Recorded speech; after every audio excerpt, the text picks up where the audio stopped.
వైఎస్ఆర్ ఆసరా మహిళలకు వరం పాదయాత్రలోనూ ఎన్నికల్లోనూ ఇచ్చిన మాటను సంపూర్ణంగా అమలు చేసిన సీఎం జగన్. ముఖ్యమంత్రి జగనన్న తమ జీవితాల్లో వెలుగులు నింపుచున్నారని, వారి మేలు మరవలేమంటూ డ్వాక్రా అక్క చెల్లెమ్మల జగనన్న చిత్రపటానికి పాలాభిషేకం నిర్వహించారు.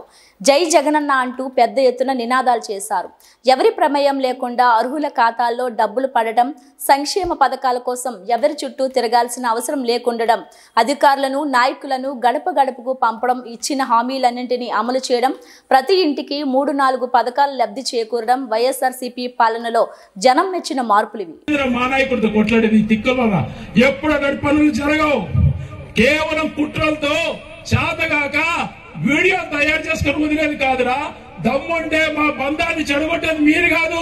ఈ జన్మలో బతికున్నంత వరకు నాకు మంచి జరిగినా చెడు జరిగినా ఎప్పుడు నడిచేది వైఎస్ జగన్ వెంటే అని చెప్పి రాయచూడి ప్రజలతో ప్రమాణం చేసి చెప్తున్నా. ఇంకా సిగ్గు లేకుండా వీడియో వదులుకోండి, మీ ఇష్టం, నేను ఖండించను. మీకు సిగ్గు లేదు అని చెప్పి తెలుసుకొని వదిలేస్తాం మీ మానానికి మేము. కానీ వాళ్ళు చేసే కుట్రలు ప్రజలు మాత్రం నమ్మకండి. కేవలం వాళ్ళు నన్ను ఎదుర్కోలేక, వాళ్ళు చేసే మంచి పనులు చెప్పుకోలేక